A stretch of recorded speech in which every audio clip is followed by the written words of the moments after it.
And Denise Watts come forward, I want to share with you our intent going forward, rather than doing separate reports on Beacon and Project L.I.F.T, to have a joint presentation that allows the board and the public to hear about both of our turnaround efforts.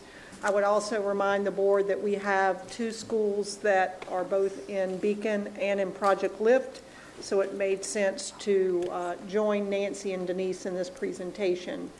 I know the hour is late, but I would offer to the board and those still present that this is an important presentation, that it is focused on our schools that continue to struggle, and I think it's important that the board and our community hear from Nancy and Denise about plans underway to continuously improve what's happening at each and every one of these schools. So despite the late hour, I would invite everyone to stay connected because this really represents our struggling schools that are our DF schools, in some cases C schools, and I want it to have the full attention of everyone. So I want to thank Nancy and Denise for collaborating on this presentation, and I'll turn it over to them. Well, good evening, and thank you. We are very excited to be here to share some updates and some insights around our collaborative work as it relates to our two initiatives, Project L.I.F.T and the Beacon Initiative. Before I start, I'd like to first take an opportunity to just share with you how closely Dr. Watts and I have begun to collaborate and share and are finding incredible positive synergy with utilizing one another as positive thought partners to really best support the schools that we serve. On the next slide, you will see a list of topics. There's a lot of information on the slides, and we realize the late hour as well, so we'll try to keep it brief. The goal today is really to illuminate opportunities where Nancy Brightwell and I have seen coherence and collaboration. So just as we begin to talk about our specific turnaround initiatives, it's helpful to ground our discussion in a recognition that we have come through an evolution of school turnaround, and that evolution really is a story of continuous improvement where we've been able to take advantage of emerging and rapidly developing research around best practices as it relates to urban district transformation. And I think one of the unique and wonderful features that Dr. Watts and I are really beginning to capitalize on is this notion of concurrent cohorts of schools in turnaround. So through our close work, we're beginning to be able to leverage one another and our learnings as we're moving through and supporting two cohorts of schools in turnaround and benefit from all of the initiatives that have come before us and what we're doing together in our schools. So in this evolution, there have certainly been lots of lessons learned. Success in many areas and in some places where success has not been readily evident. I think every intention has been made to do what's best for our students, and we all remain unwavering in our belief and practice towards the promise that demography will not predict student outcomes in Charlotte-Mecklenburg schools. So it's our hope and focus in our work to continue to exert energy and effort around that promise.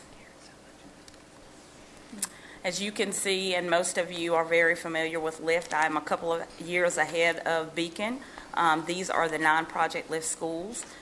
You can see, as Ann Clark mentioned, that 2 of these schools are highlighted in red as Nancy and I tag team efforts to improve these schools which have been stagnant in their growth. And the Beacon Initiative embraces 14 schools in turnaround across 6 learning communities, and again, capitalizing on 2 that Denise and I share in common, but basically 4 pre-K-8s, 4 elementary, 3 middle schools, and 3 high schools in the Beacon Initiative. And something that we, again, also share is that both initiatives are grounded in a strong partnership with the University of Virginia, which has some key areas of particular strength that we find to be highly beneficial in our work with helping to equip our turnaround schools with skills, knowledge, and strategies to be able to create transformational change in these schools. Specifically, looking at, in fact, education and non-education business models around better understanding the change process and organizational development, as well as taking advantage of some broad-based research related to key levers for turnaround work.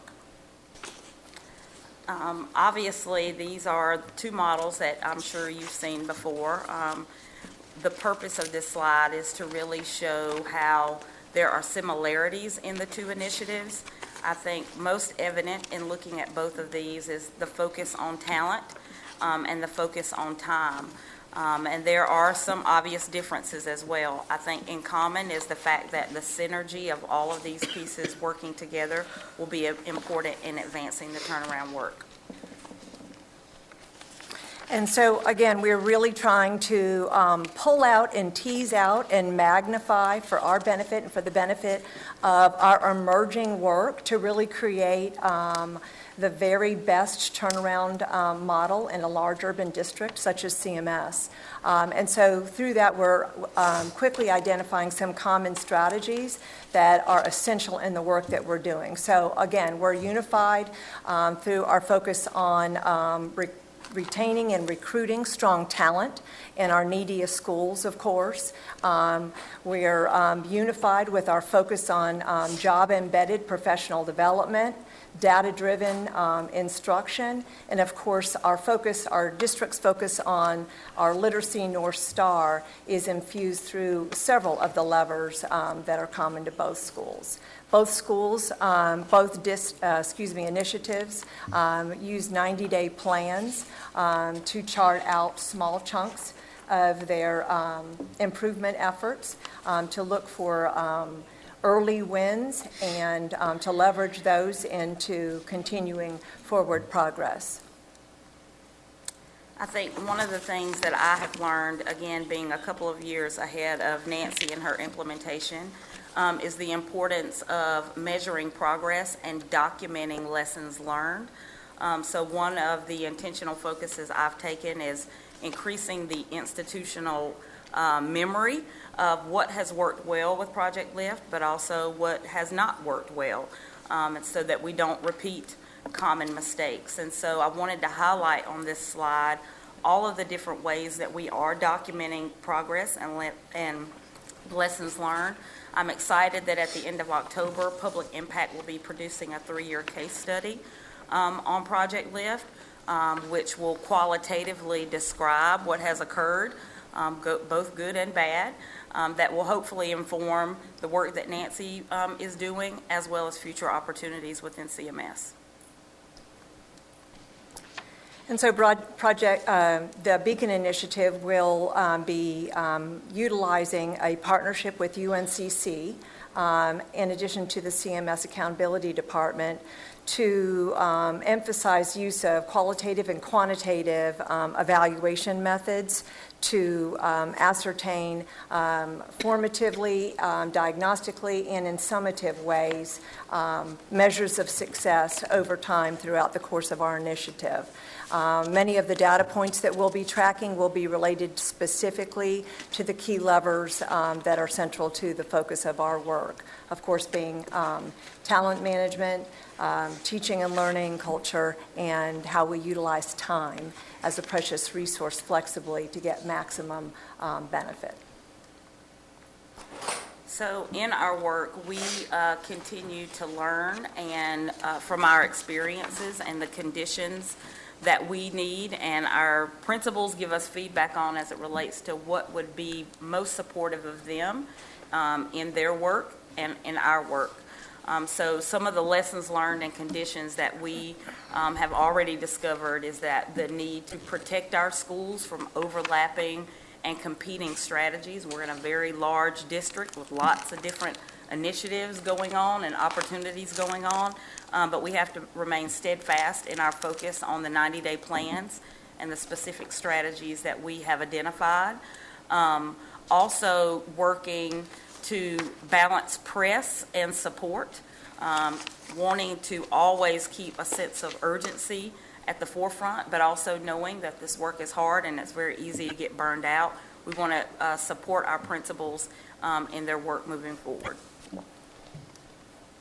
And we're happy to share some promising practices that we're identifying through both the L.I.F.T and the Beacon Initiative.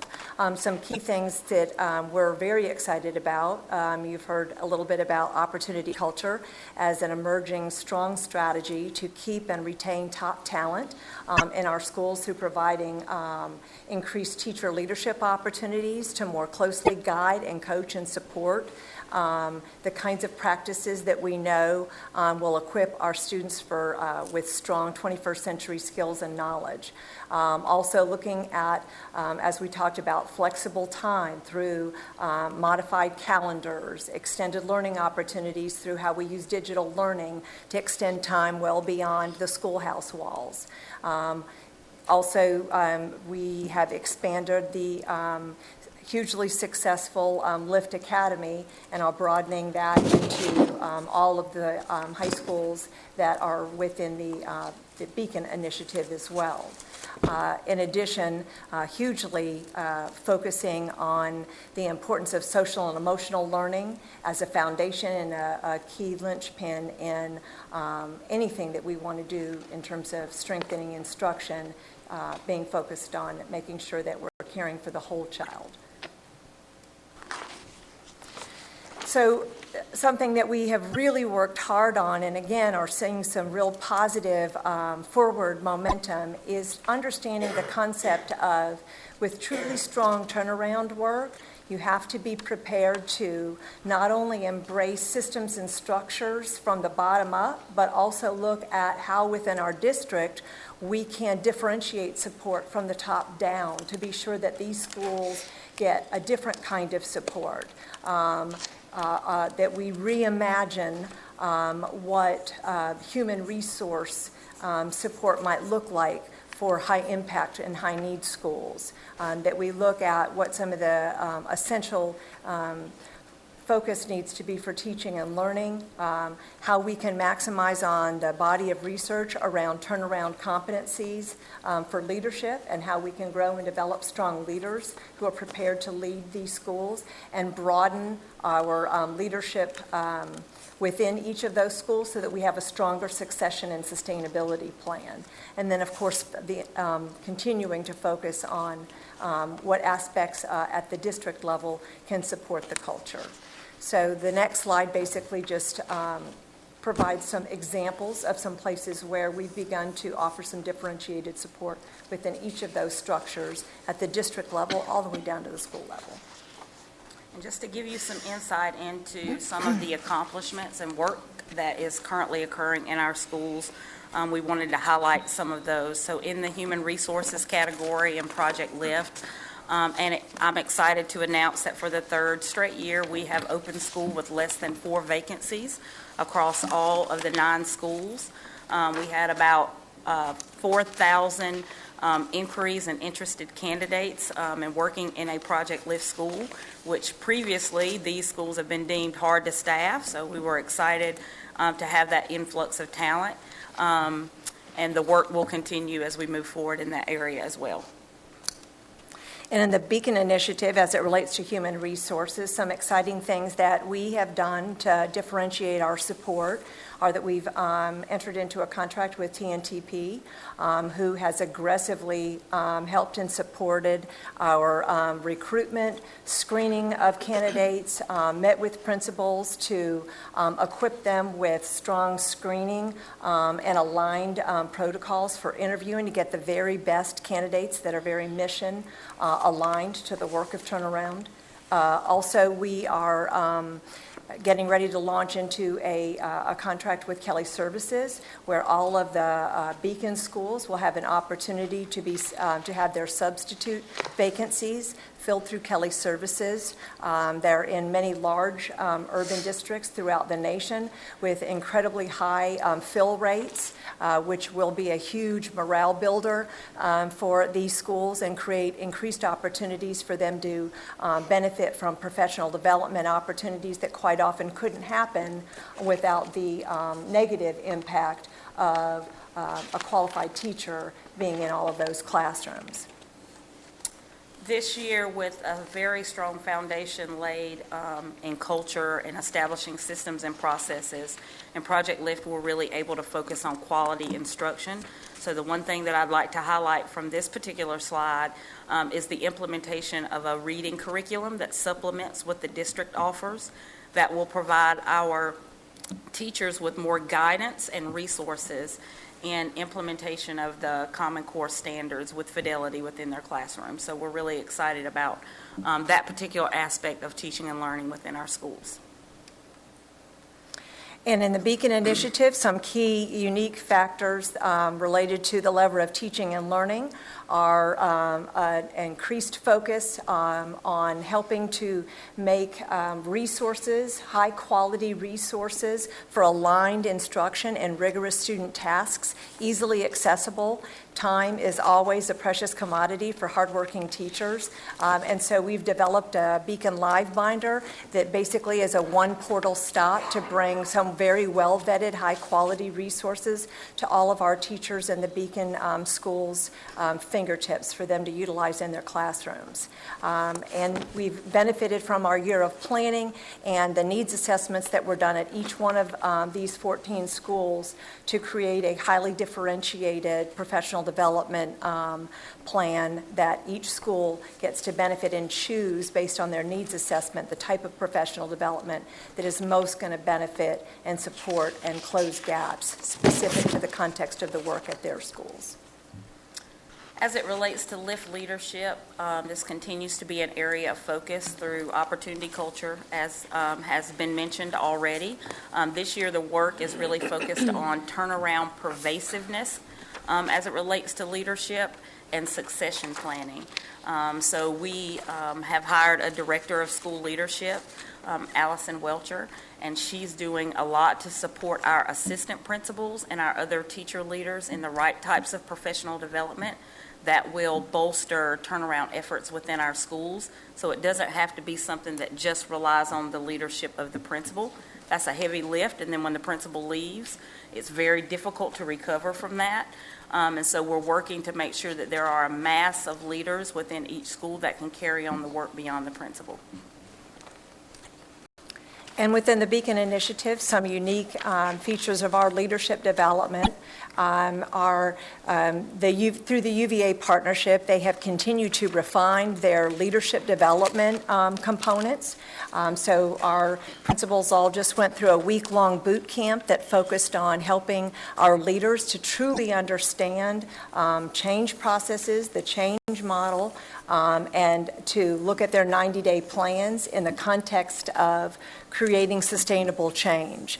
In addition to that, we are engaged in a partnership with Queen's University, and they're partnering with the University of Washington, which is highly recognized for their principal supervisory coaching model. And so all of our learning community superintendents are benefiting from that principal coaching that will help us to continue to provide appropriate coaching to grow our leaders in those schools to be responsive to the needs. As it relates to culture, my philosophy and approach with this has always been around catering to the whole child. So the social, emotional well-being, the physical well-being of our students has been a priority over the last couple of years in the dental clinic efforts, the mobile medical clinic that we have, and many other efforts to ensure that our students are taken care of socially, physically, and otherwise so that we can focus on the learning. That work will continue, but in addition to that, we have furthered our work around no-nonsense nurturer training which is a professional development offer to teachers to help provide consistency in how we manage student behavior and establish a culture of high expectations behaviorally and academically within each school. That would be an example I would highlight there.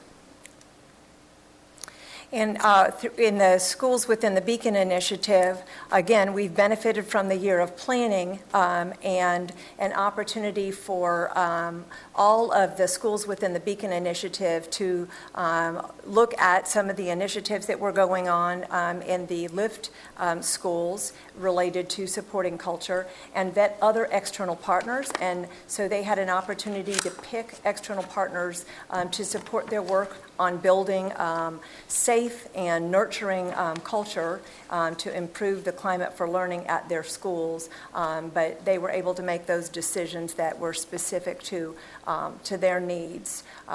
In addition, a key aspect that we've really begun to dig deep with through the support of our Broad Fellow, who is working with us thanks to the generosity of Catherine Block in the Communications Department, to work very closely actually within our schools to improve and support the communications in their school. One of the things that we understand from Turnaround is that the fatal mistake you can make is ever thinking that you've communicated enough. And so we're really continuing to try to build our leaders' capacity and skill with regard to effective and consistent communication of their vision in purposeful ways and taking advantage of social network opportunities to reach their stakeholders beyond the school as well. And then we would close by just sharing with you that both initiatives have, I think, some very well-developed and continuing to develop resources that hopefully attract new teachers and new leaders to our initiative, and also provide great support and resources to those staff members who are currently in our initiative. And lastly, next steps. There are always next steps. This is a journey. But I would say the one that we're working on now is really refining 90-day plans and ensuring that the first 90 days of school, those plans are implemented with fidelity. And that concludes our presentation. We are prepared for questions if you have them. Okay. Dr. Jones? Yes, a matter of curiosity, the human resources part of this, I can probably clearly see the collaboration. But out of interest, I guess this is directed toward the superintendent, how do we come about getting Kelly Services as our human resources contractor? So as a part of our time at UVA with all of our Beacon schools, one of the things that surfaced very quickly as a huge barrier and that could be a quick win was solving for the substitute crisis that was described by many of our principals in terms of having a vacancy that's long-term, having to combine classes because substitutes don't show up, having teachers give up their planning period. So as a part of responding to that need, we looked at a way that we could have a service contract to really provide that service to our schools. Have they had a history of doing this kind of service? Absolutely. They are serving many large districts across the nation. We weren't ready to scale it to, say, all of our Title I schools. And so, as we've done with L.I.F.T, we created the opportunity for our turnaround schools to test an opportunity, and if we have success with this, we would clearly look to see if we could expand it to other schools that in particular have substitute challenges. But certainly Nancy can speak to the number of districts that Kelly Services is working with. Okay, I'd like that because that was going to be the question. Next question, does it have implications for some of these schools that are having extraordinary problems in getting substitutes?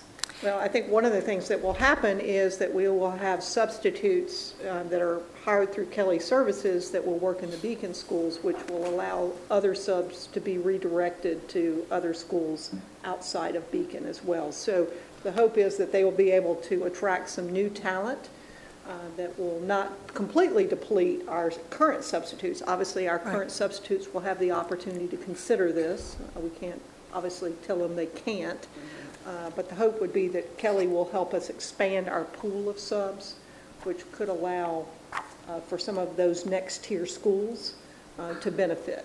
Will you speak to some of the other districts' use of? So yes, they are in over 22 other large districts throughout the nation, Hillsborough, Orange County, Dade. They're in Jackson County here in North Carolina, Denver.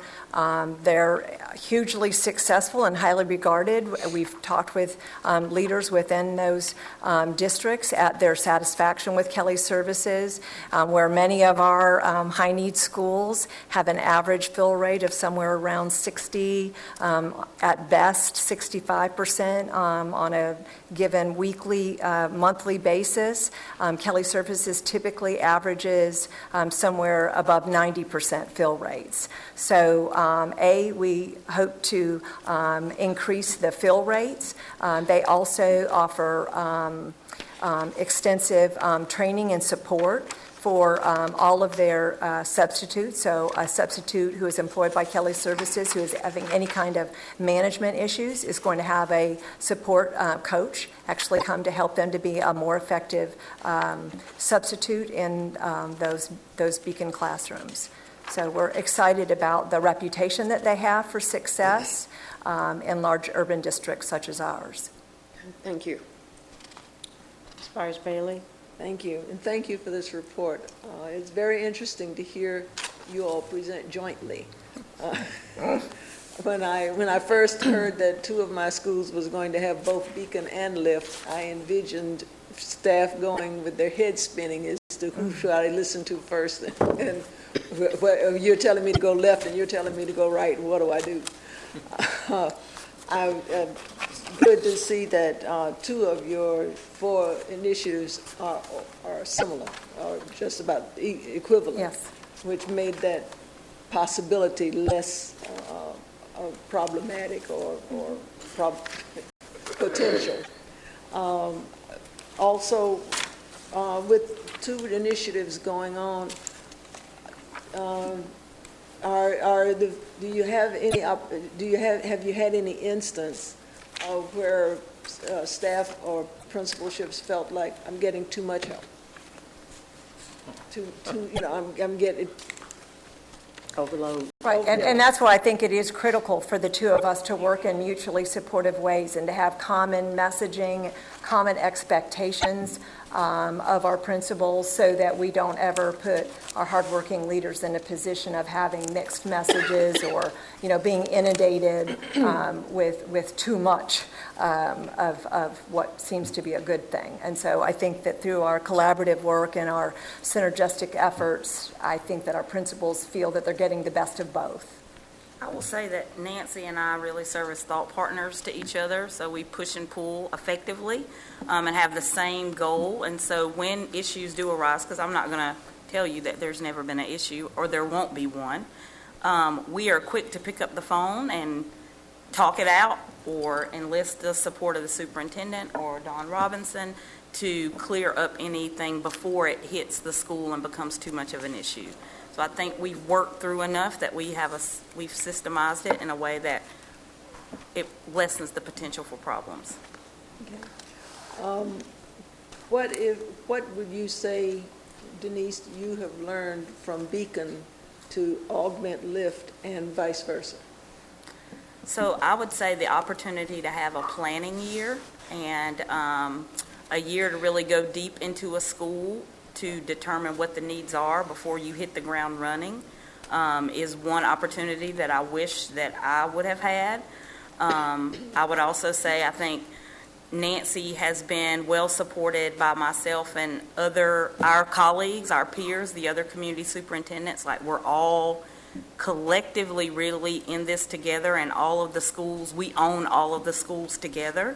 That's a situation that sometimes I felt like I was in the work alone because the 9 schools belonged to me, and it was like my job to make sure that the work was done.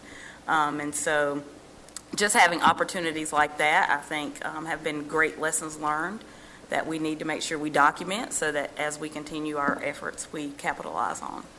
What about you, Nancy? What And have from you- my perspective, again, I think Denise has been so forthcoming. As I'm planning and building this plane, quite often she'll say, I've got something I've started that's related to that, take advantage of what I've done and tweak it to fit the needs of the Beacon School. So I benefited from that. She's always very open. So we've done, as we're learning new protocols, I've done visits in her schools that are not Beacon schools or L.I.F.T schools just to practice together. So we have a very open opportunity there. And I think another key insight and learning that I've gained from Dr. Watts is related to the importance of helping these schools to have a laser-sharp focus on their initiatives and not be distracted. And had I not had the benefit of that, I don't think I would have been as prepared to guide these 14 leaders as effectively as I feel like we've started. Thank you both. Yes, thank you. Ms. Ella Stewart? Thank you. I thought it was interesting that you started the presentation with an evolution of turnaround work in CMS. And I thought it was interesting just because having had conversations with people over the years, there's varying perceptions of the success of what has come before as it relates to turning around student success. And so I know what I've heard from folks in the community. I'm curious if you all, and Superintendent, you're welcome to join in, would grade what came before in terms of its success with this objective and kind of how you see these two new initiatives going the extra mile to truly get at what we're talking about. Because for some of these schools, we've been trying to turn them around for decades. And the communities that they sit in want us to have a sense of urgency about this work. And it's difficult. And you're right, it's a burnout factor. So how are we assuring ourselves and the students that are depending on this that's going to work? So I know that's a lot and a loaded question, but I'm just going to cut to the chase because it's late. I mean, I will. So I'll go start, and I will just, since I have the history dating back to the high school challenge, and we have Curtis Carroll here, who was a part of shepherding our achievement zone, that at the time we put in place the high school challenge, it was our best thinking of what we needed to do. Out of the high school challenge came the opportunity to focus on our 10 priority high schools. And for the last decade, I think we've enjoyed greater success at the high school level than at any other level, and I would map that back to the early work we did in the high school challenge. That led us to the achievement zone and looking at some priority schools, but what we learned from the achievement zone is it wasn't a feeder pattern. It was a array of schools that didn't have a connectivity. They didn't feed each other. They weren't in contiguous neighborhoods. They didn't all end up at the same high school. Denise was a principal in that achievement zone at the time. So as we started designing Project L.I.F.T, we thought about it in terms of a feeder pattern. So for me, it's been a continuous improvement model, and you're absolutely correct. We have some schools that have been a part of this journey from the very beginning. But I would also remind us of the proficiency level at West Charlotte High School when we started the high school challenge, and the proficiency level and the graduation rate where we are today. Is it where we want to be? No. But have we made continuous improvement? Yes. So to me, each of these has been the best thinking and continuous improvement. And so I can think of things that have been moved forward through all of these, and some things that we've abandoned. And I think that will continue to happen if we're to be truly about continuous improvement. But I would certainly say, starting with the high school challenge, it positioned our high schools to be better prepared for the Common Core than if we hadn't had the high school challenge and the focus on those 10 priority high schools. So, and we've continued to refine that. And obviously out of Project L.I.F.T came us focusing on our lowest performing high school at that time with a 52% graduation rate and a very low proficiency in the tested areas at that time. and we know where it is today. Both Denise and Ann would say to this board and to the community, we have a ways to go, but very different from where we were in 2004 in terms of where that school is. So I think the commitment you have from the team, and certainly from me, is one of continuous improvement. And we even see that tonight in this presentation, the lessons learned from L.I.F.T. We've transferred the notion of a dedicated human resource person to focus on schools and L.I.F.T. We've seen the results in terms of the staffing rate that Denise talked about. So now Beacon schools have a dedicated human resource person. We've seen the benefits of opportunity culture, and we've transferred that over to our additional Beacon schools. The jury is still out, I would say. I would welcome Denise's thoughts on our year-round schools. So you haven't seen an investment yet in year-round schools. Common sense would tell you kids having 20 additional days ought to make a difference. But we have to, I believe, show the results before we could say that's something that we should move to additional schools. So those are examples of both things we've moved forward with in Beacon and some things that we have not. And I think that is what this board and community should expect. Getting better, continuous improvement, but an acknowledgement that we're not there. We wouldn't have started the Beacon Initiative if we were satisfied that we were focused on the 9 schools that needed turnaround. Clearly, we knew that was not the case. Do you ladies have anything to add? So I would just add to that, one of the analogies I've used in this work is it's like climbing the Dawn Wall. Like, it's a tremendous, difficult climb, and if you look across the nation, there hasn't been a lot of success that's been codified that you can pick up a template and make this work happen. I would also say we need to revisit our definition of success. While I'm totally accountable and responsible for student outcomes on test scores, that's one day for 4 hours that we get an indication of where students are. I would invite anyone to come and walk a Project L.I.F.T school with me who has any memory of what those schools were like 4 years ago, and then have a conversation with me about success.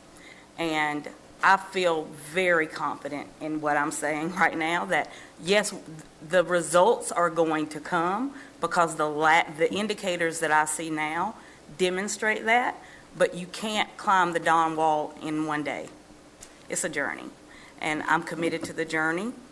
I'm thankful for the support that I've been given by the district, by Nancy, by you all, and I feel in the end you're going to get the result that you're looking for. But just to test the definition of success, like what are we really talking about, and it can't just be one indication. Just one other question. You've referenced the 90-day plans multiple times. What are some of the learnings you've had so far, and what do you think you'll change as you go into different quarters of the year with that particular part of the plan? So I love the idea of a 90-day plan versus a year-long school improvement plan. I think the idea of a 90-day plan, well, the school improvement plan you're supposed to be able to make mid-course corrections. But oftentimes you submit these school improvement plans, they get loaded or put on a shelf, and how often are they revisited? So breaking the year down into 2 increments of 90 days allows for there to be established benchmarks of time where you actually sit down and you write or tweak a new plan. And I think it's just the intentionality around doing that and using data sources to determine what's your mid-course correction. We can't wait until the end of the year. We have to make those corrections along the way. So we're just being a lot more intentional about that and how we're walking schools with the 90-day plans and making those adjustments even before we get to the benchmark. So an example of that is one of the major protocols involved when we do shared visits where the learning community superintendent and myself walk a Beacon school is this notion of an instructional round that is grounded in a problem of practice. So they look at their 90-day plan and they identify a place where they're stuck, where the initiatives and the plans that they put on that piece of paper, when they had to turn it in for board approval, are not yielding the results that they wanted. And so the team comes in and we gather evidence and we look at patterns, and we look at what needs to be realigned in terms of systems, structures, how we're using resources, maybe reinforcing messaging to increase buy-in and reduce resistance to get more institutional change. So it's those kinds of things that are possible with a very clear and concise focus. It's reflected in a 90-day plan. Thank you. Mr. Davis? Thank you, Madam Chair. This past year, having given the opportunity to learn more about our other 114 districts in the state, I can tell you there's 114 other districts in North Carolina that would kill to have this. Absolutely kill.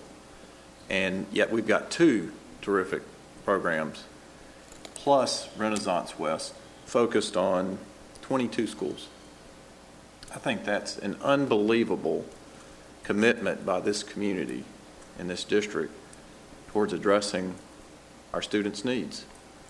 And so I appreciate the 2 of y'all being leaders in that effort and the frontline principals and teachers that you have making it happen. Dr. Watts, I really appreciate the chance to visit Allenbrook. So I learned so much about what our principal and teachers and students are facing there. And would you mind sharing just a bit of the challenges and how they've overcome those challenges? I remember the first grade teacher story and the number of students, but please. Yes. So Catherine Bonacera is an amazing principal, but she's also a novice in her role. So she assumed leadership at Allenbrook about 1.5 years ago in January, and ended that school year very strongly.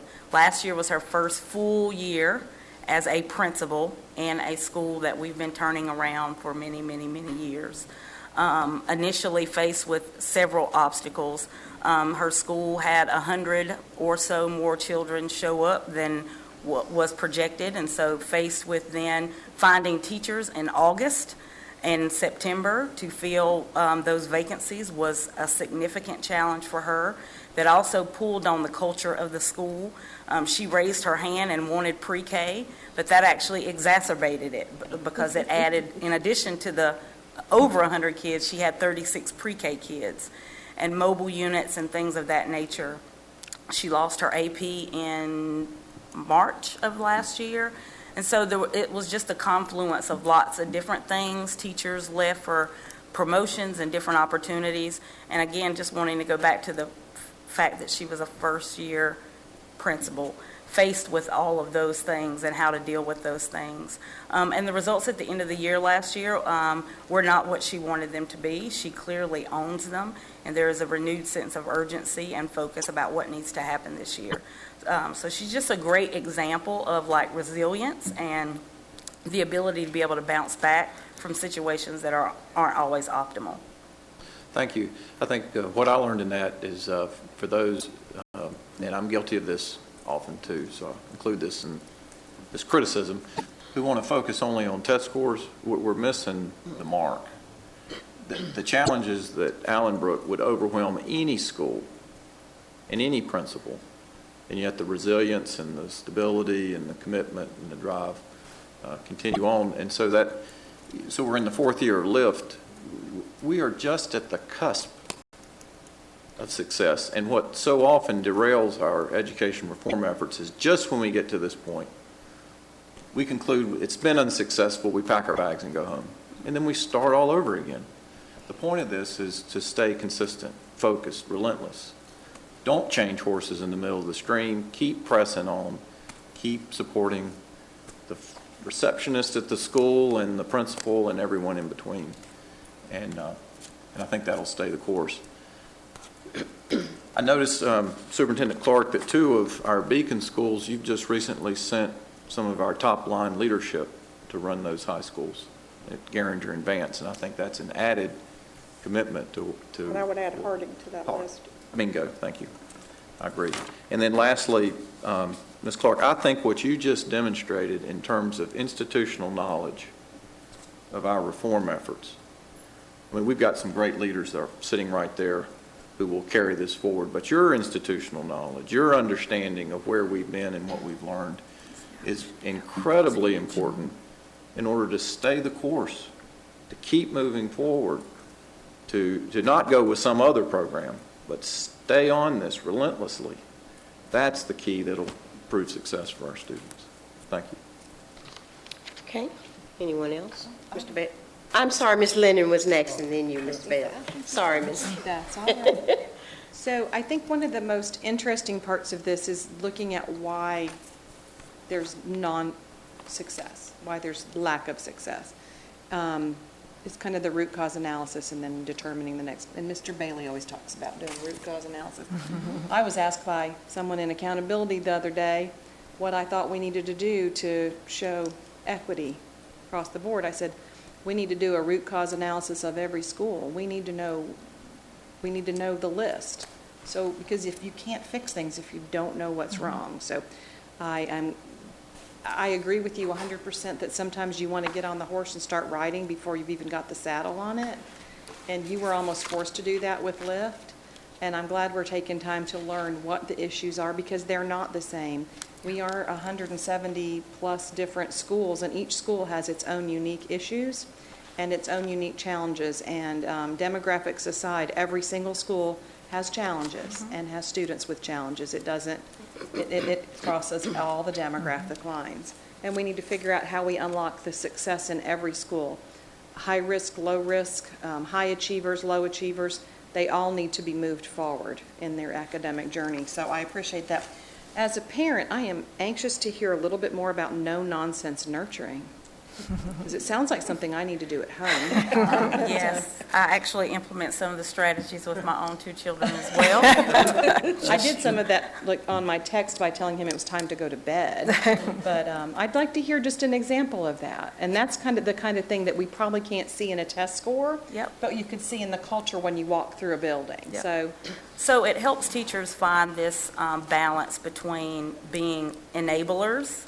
We have some teachers who just want to love the kids and be friends with the kids, which sometimes results in lowering the expectations for kids. And then you have some teachers who we would refer to as controllers. So it's do as I say because I said it. And so really a no-nonsense nurturer is in the middle. So you're trying to strike the balance between that and create consistency from class to class, just like you do from mom to dad, in how directions are given, what the expectations are. So kids are hearing in our schools, they say, I know, I'm supposed to move with a voice level of a 1. So they are at the point now where they can articulate the expectation. But when I go into a school, I also know that when you're in the lunch line, voice level is 0.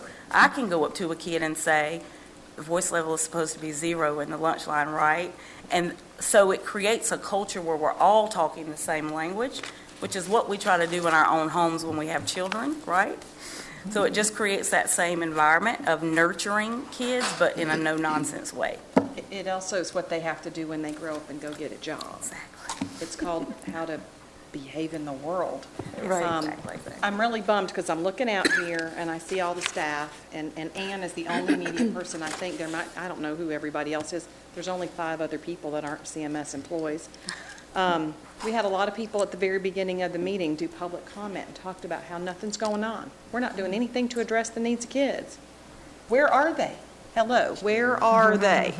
They missed the entire, number one, half of them missed the presentation that Akeisha did, an awesome, you guys did a great job talking about our new opportunities and new ways to deliver academic instruction to kids with the magnets.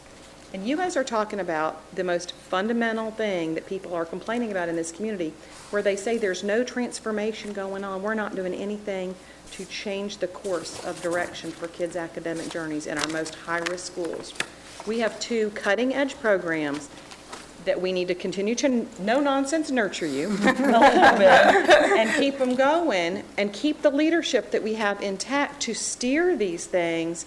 Because when we start to see more and more results as they start to come forward, we're going to be able to incubate these ideas here and then move them to our other 150 plus schools. And there are going to be districts all over the country that are going to want to incubate them into their schools and model what we're doing here at CMS. and everyone here that complained earlier, and all these people that said all this stuff, they totally left the building, and they missed the boat. They don't even know what's going on in our own district. And that, to me, as a board member, they complained about us. I'm okay. Complain about me. I don't care. I mean, I do care, but I mean, it's okay. It's not going to hurt my feelings, because I know the amazing stuff that we're doing at the level that you guys are, and at each school. Every school I walk in, they're doing some great stuff. What you guys are doing is changing lives. What you've done since '04, when we had a graduation rate of under 50%, or right at 50% at West Charlotte, to today, has changed lives. I am proud of that. I've only been on this board 6 years, but we have changed lives. And what we're going to continue to do is be a beacon for the rest of the country by what we're doing in urban education here. So I am very excited about everything you're doing. I'm anxious to see who we can add to the Beacon program as we continue to maybe grow it a little bit, because there's a school I know that's not too far from my district that's up that way that I want to make it a beacon really bad. David Cox, really bad. So thank you, and thank you, Ann Clark. Mr. Bailey? Just a comment. Anybody can stand up and complain, but it takes a special person to solve a problem. Amen. So my hat's off to both of you for what you've done. And Denise, I didn't have a chance to talk to you at the Project L.I.F.T board meeting a few weeks ago, and I guess I kind of got kicked out because the board was meeting. But the one thing I noticed about Thomasboro, I went in there with expectations of one thing, and I was greeted at the door by a very nice young lady. We had a great conversation. We stopped at some of the classrooms. I was able to look in, and what I saw was a bunch of great kids going to school, and in the classrooms, they were sitting at the desks. It looked organized. There were things going on, and the whole thing was just stupendous. And I left there with a completely different perspective on things. I wish I had been able to stay there a little bit longer. And maybe everybody always says, oh, that was just the dog and pony show. But you can tell the dog and pony show from the kids when they're walking down the hallway. They're talking to each other, but they're talking to each other nicely and in a quiet voice. They're, obviously there, they want to be there and they want to learn. So thank you. my hat's off to you. I'll pass that on to the principal. Good. Spires Bailey? Thank you. Denise, we spent last week in Long Beach, and you did a presentation to the great city schools. Would you like to share a little bit of what you shared out there? Yep. So it was a joint presentation. I will highlight Superintendent Ann Clark and Board Member Mary McCray, who joined me. And so the focus of the presentation was really on partnerships, which I'm glad you asked the question, because I want to acknowledge that none of this would be possible without the public-private partnership that is in existence between the L.I.F.T board and you all. So it was really around how do you manage the relationship and keep both entities at the table, having the conversations that you all have monthly and ongoing with many of the L.I.F.T board members. And it's an anomaly across the United States that type of collaboration and partnership is happening. So there was a lot of interest, a lot of questions, but hopefully when you said other people will come and look, like there is interest in how you do that, because resources and budgets are shrinking. The community is poised and ready to support. It's about how you manage that and get everybody moving in the same direction. So I think the partnership is evidence that it can happen, and I'm just excited to be a part of it and have the opportunity to talk about it at the national level. Thank you. And I thank you for being willing to do that. I've been pushing you, so thank you for finally stepping up. And Mr. Davis, we did hear in one of the sessions that I facilitated, it was with Baltimore City and Boston, and that same comment came up about changing horses in midstream, and as the facilitator, I agree with it and everything. And then there was a person in the room who was a deputy superintendent or something, and he said, well, let me remind everybody that sometimes it's okay to do that because, especially if your horse is tired and not able to complete the race, then you have to jump on a fresher horse in order to complete the race. So, I said, well, I guess I can go along with that. So it does, he made that point. And so I said, well, I have to agree because Baltimore City was talking about that very same thing and with some of the initiatives that they have. I know that Kelly Services works with the subs. Who helps you besides HR with teacher vacancies?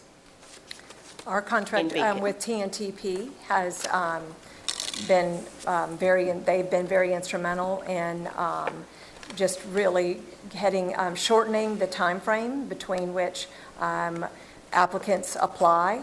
And our best applicants are screened and sent to these principals so that they, again, have their time maximized to look at only the best candidates. With the TNTP contract, the principals were able to say, for this position, given the team that they'd be coming into, I have to have an experienced teacher, or I need to have somebody who has a strong skill set in this area. And TNTP was screening applicants and looking specifically for someone who met the criteria that the principal was looking for. They've helped us with onboarding. As I said, they are working on a new teacher support plan to help and support these schools so that once we get them on board, we support them in the way that we need to so that they stay with our schools and that we reduce the turnover rates in these schools. Now, I know we had talked earlier about our elementary schools being one of those spots where unheard of having vacancies, but now we have vacancies. What are you finding in your elementary schools, your Beacon elementary schools? Do you have vacancies there, or are your vacancies in high school? Yeah, most of our current vacancies are at the high school, a few at the middle school level. Okay. But presently, social studies, math seems to be a critical shortage area. But that's a place where, again, the CMS team works in concert with TNTP once we identify shortages to quickly turn around and look to find those candidates in less traditional places to be sure that we close those vacancies quickly. Okay, so on average, what's the window of time? Say, for instance, if a school that started the school year in August, how long does it generally take to onboard maybe a math teacher in a high school? Wow. Yeah, it's hard to say. It really varies. So much of it's dependent upon how quickly the candidate gets all of their information in. But provided you've got a candidate who's forthcoming with doing their part of it, we've reduced it from, I think we had an average range of 10 days to somewhere around 7 to 8 days, just over the course of the short time that they've been working with us this summer. We'll look to continue to refine that and get that shorter. Okay, now within your Beacon schools, how much movement do you allow between school to school? Say, for instance, if a teacher is sitting over here at school A and there's an opening that comes available at school B and they are released from school A to go to school B, then that's going to leave that void there at school A. So do you allow a lot of movement between your schools? Well, I think we work just as all of the learning community superintendents do. We look at what's the impact of that, what provisions and what does that do to the school that's losing that teacher, and do we have a viable plan that's not going to compromise high-quality teaching if we allow, depending upon the time, if we allow that teacher to move. So we really look at it very situationally and trying to be very proactive to allow our teachers to move freely, certainly, and take advantage of opportunities that are appealing to them, but also make sure that we're not doing it to the detriment of another Beacon school without a solid plan. Well, and we don't have transfers once the school year has started, teacher moving from social studies position at one school to social studies. So we have a transfer period in the spring would only be and early within that. June. And then only promotional opportunities would allow a person to leave the classroom and go to another school. And even then, we're looking to make sure we have a replacement before we release them. Okay, but if a person is teaching out of their area and then a position comes available in their area at another Beacon school, they are allowed to go to that? Not during the school year. We have a transfer period unless it's a promotional opportunity. They're moving from a 10 to a 12-month position or from a teaching position to a literacy facilitator position. Now, during the transfer period, but that's always for assignment at the next year. Now, a learning community superintendent can do an administrative placement within their learning community, but that would be an administrative placement that is within the purview of the, and that's not very frequently. That's not very often that occurs. Okay, all right. Dr. Jones, did I see your hand trying to inch up? No, I'm going to save it Okay. later. All right. Anybody else's hand inching up? Thank you. Thank you, ladies. Thank you, appreciate your support. Report.